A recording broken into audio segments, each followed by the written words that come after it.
Hey everybody, welcome back to Checkerboard Chat, the official sports podcast of the Daily Beacon.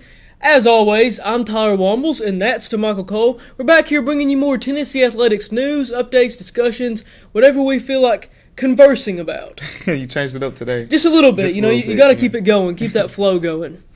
So first of all, to Michael, just, some pretty big news on the Tennessee track and field front. Obviously, former Vols Justin Gatlin and Christian Coleman did return to Rocky Top. On Saturday, in order to compete in the Tennessee relays, they were attempting to break the 4x100 record, the American record. They were called the America's Team.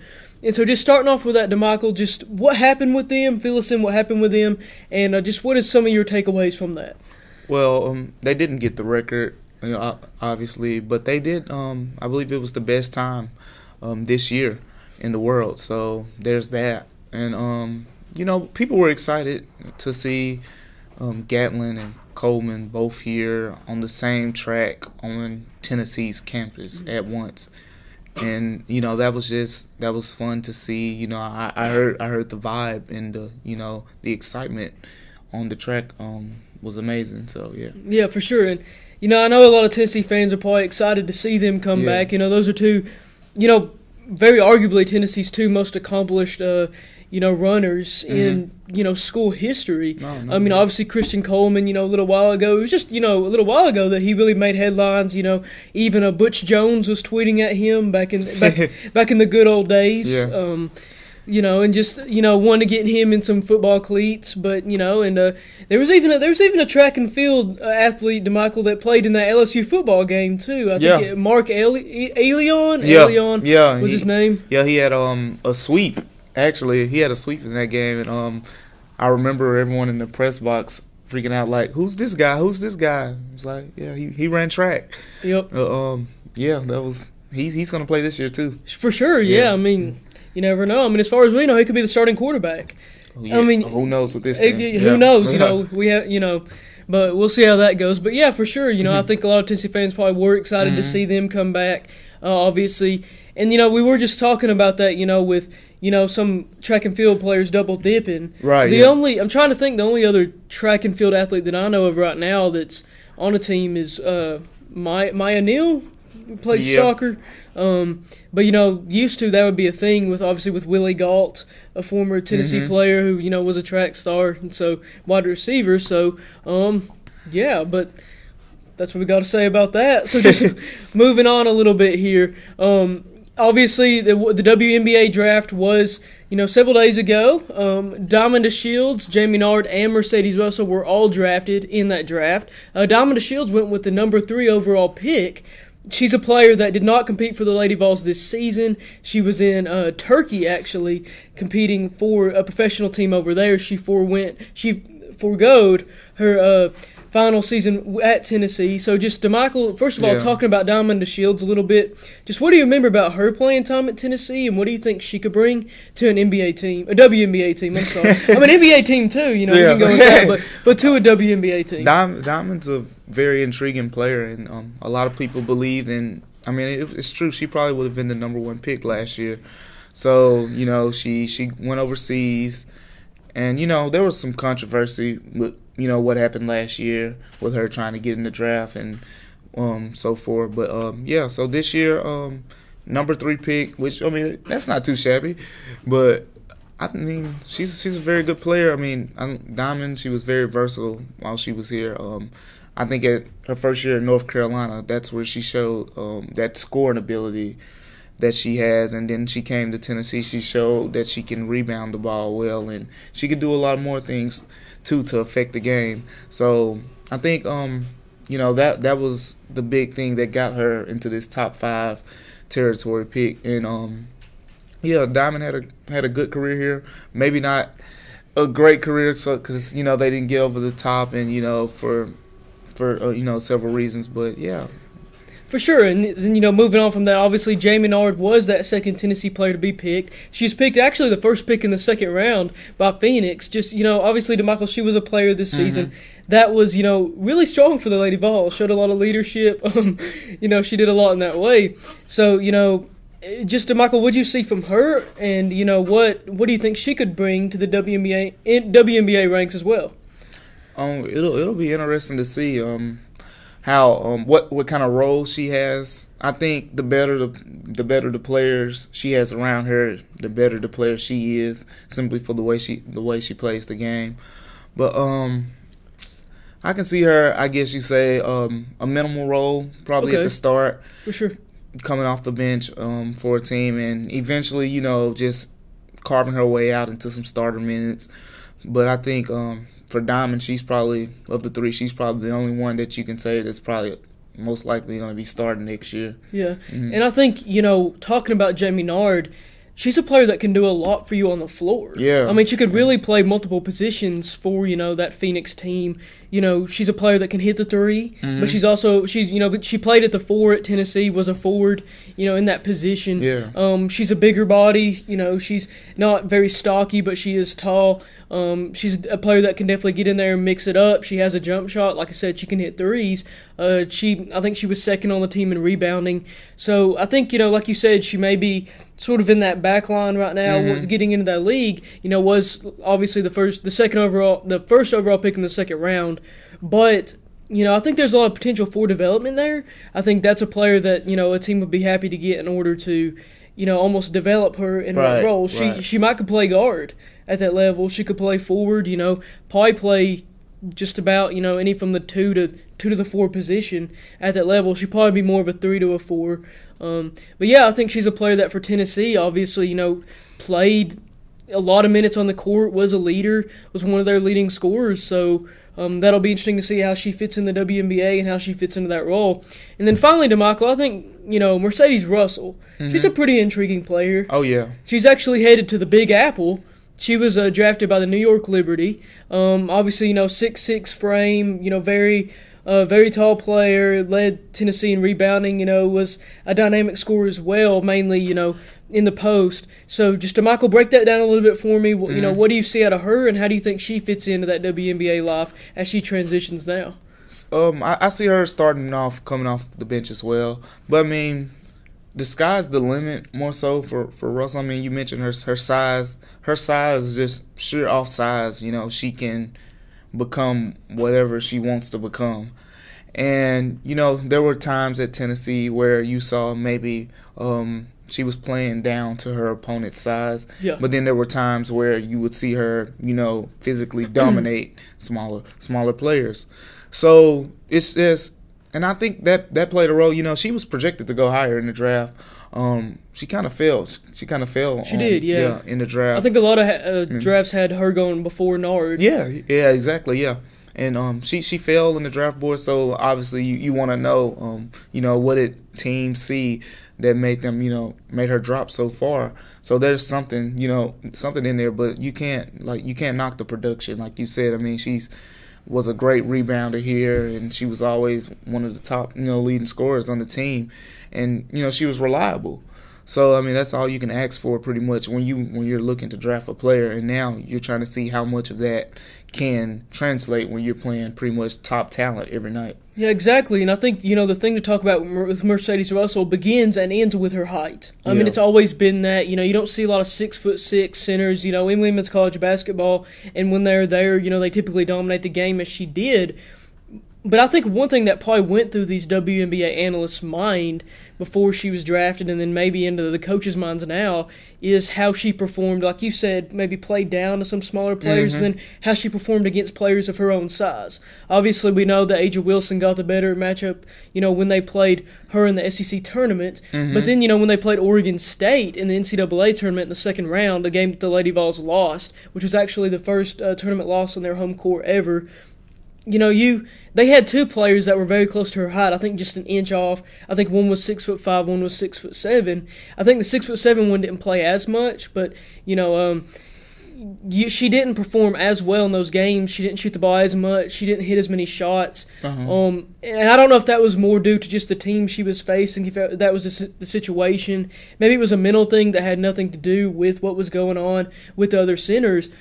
But it is a really interesting thing to think about. Obviously, anytime you go up a level in basketball, in any sport competition, you're going to be playing competition that's better and that's more equipped to face you. Yeah, and much more physically gifted, too. For sure. So, there aren't a lot of 6'6" centers, but no. You'll see some very athletic 6'4" centers and 6'5" centers, and, so, yeah. For sure, and so I think that'll be something that would be interesting to watch for her, anyone that tunes into the WNBA, maybe over the summer or anything to see, what she'll bring, how much she, like you said, she might come off the bench, see what she brings. But yeah, it'll definitely be interesting to see, how these former Lady Vols contribute to the WNBA, how long they stay. I know there were several last season that went. Jordan Reynolds and Shaquilla Nunn both got drafted, but neither of them made it. I think past training camp on a roster. Mm-hmm. I'm not sure if they're still in the league, to be honest. They might still be passed around a little bit, but I don't think any of them have played significantly if they are still on the rosters. But yeah, that'll be interesting. We'll see how that transpires. And now moving to the men's basketball side, to Michael. Yeah. Obviously, some big news. Just came out. Later last week, Chris Darrington transferring from the team. What's your main takeaway from this, to Michael? Well, I think it's two ways to look at it. First way is it opens up a spot, and they only have one available scholarship, and now you have two with the loss of Darrington, and pretty much the entire team is coming back. So and we know how much Rick Barnes has said that he wants a point guard badly. He wants a point guard, so they're gonna go out and get a point guard somehow, some way in this recruiting class. So and then the other way is, Chris Darrington, he went back to Toledo. So that's, pretty much basically him going back home. And, Barnes really liked Darrington as a player. I remember at the beginning of the season, he said in their trip overseas, Darrington was the best player on the team. But at the end of the season, in his last presser, he said that while other players' games elevated pretty much during the season, Darrington's game didn't elevate as much. And you have to wonder how that feels for Darrington. You go from being told that you're, playing pretty much the best on the team to not seeing a lot of time during the season, and that may have affected him mentally and, impacted his decision. But at the end of the day, it opens up a scholarship. And Tennessee's losing two guards, James Daniel, Chris Darrington. Daniel saw more time than Darrington did. And, I expected Darrington to play an increased role this year. But you better believe sorry about that. Rick Barnes is going to go out and get a point guard. So they'll be fine. Everyone else is coming back pretty much. And they have two scholarships now. So they'll be able to add even more depth to this team. For sure, and you mentioned how Rick Barnes did say that at the end of the season. That's one of the things you get when you have an honest coach. Yeah. Rick Barnes is known really everywhere as an honest guy, as an honest coach, and not a rude guy. Not but he says it like it is. Mm-hmm. I think most people would say he's a player's coach, but he tells it like it is. He'll tell it to the media, he'll tell it to the players, and I don't think he sugarcoats it. He lets guys know where they stand. And for some guys that might be interested in transferring, that might, for more playing time, he might have, they might get those signs pretty early, and that might actually could be to the benefit of the player. If you're really looking for playing time, if that's not something that you think you'll get at Tennessee, in basketball, but in other sports we see this as well. Could just head out of there. So I think Rick Barnes, his honesty does play part in that, but not for a negative way specifically. You want the guys on your team that you want there, and then, if guys need to transfer, if you feel the need to do that, then, Yeah, this is the second year in a row they've had to deal with transfers. Last year, Quay Parker, Shambara Phillips, and, this year, Chris Darrington. So, maybe maybe he's wanting to open those spots because, last year they brought in Derek Walker and the recruiting class that they brought in. So we'll see, how this turns out, because he said it. Transfer, freshman, he doesn't care. He wants that point guard. For sure. And so then just finally, we're going to hit on our last point here. Obviously, the orange and white game coming up on Saturday. It will be the culmination of spring practice for Jamie Pruitt's squad in, his first spring practice as head coach of the Tennessee Vols. Obviously we've talked about this some in articles and on here. Pruitt says that he wants it to be like a real game. They might even stay in a hotel that night. They're going to do the Vol Walk. Obviously that was something that with, Butch Jones, they did do the Circle of Life, did some, maybe quarterback accuracy drills, that type of stuff. Pruitt wants this to be a real game. He wants this to be legitimate. He wants to prepare his team the right way. So just, previewing this game a little bit to Michael, obviously you will be there for us. And also Will Backus, who, was on the show last week, will be there. So just, previewing that for us to Michael, what do you expect to see out of that game? What do you expect to see from Pruitt and the coaching staff? And just how do you think it's going to play out? It'll be interesting. I'm expecting, for one, the fans, I'll say, don't expect, Tennessee to just open up the playbook and show you all these new gadget plays offensively and all these blitzes defensively and crazy things, because that's not what you're going to get in the spring game. You're not going to get that, especially with all the position changes. I know that's been a main thing. Pruitt has said, he's throwing it all at them. He's throwing the full kitchen sink at these players, and he said time and time again, if he has to, they'll run one play the whole game. Now, I doubt they run one play the whole game, but don't expect, just too much of the gadget stuff. Just focus on, let's see which players are going to step up, which players from last year who showed moments of Brandon Johnson at wide receiver who'd have a big game, and, you didn't see much out of him for a while, or Marquez Callaway, we saw have some real big games early in the season and even had a big game against LSU.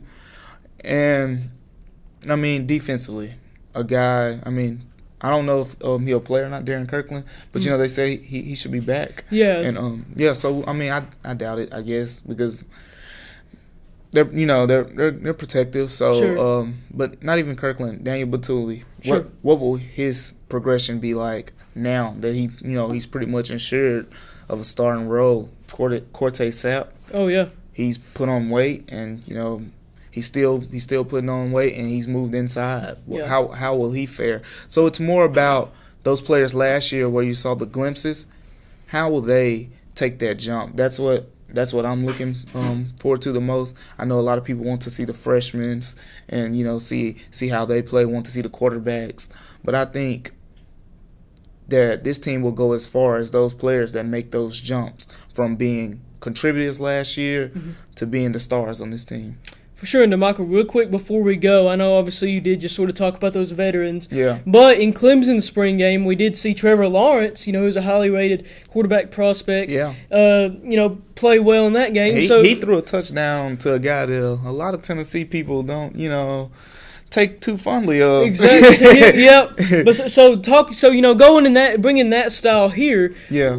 Are there any younger players that you could see that maybe could show out in the spring game? Do you have one in mind that maybe could make a big jump and really show out on that stage? You asked me that last week, I would have said Greg Emerson with no problem. But now, moving him, I don't know. It's really interesting what Pruitt's doing, moving, these guys on different sides of the balls.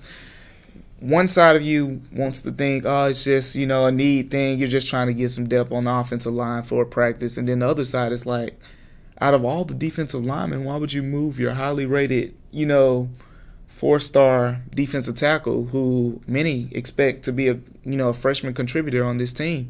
And that's what I expect. But I think it'll be Greg Emerson is the guy. Okay.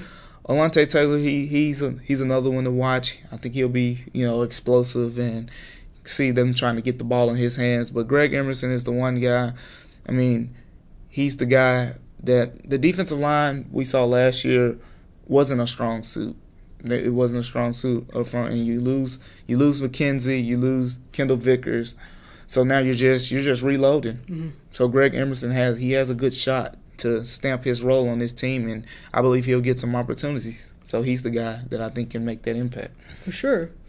But that's going to wrap it up for us today, guys. Thank you again, as always, for watching. And as always, be sure to check out the Daily Beacon website for more sports content. Follow us both on Twitter. Follow Daily Beacon on Twitter. However you want to get your news.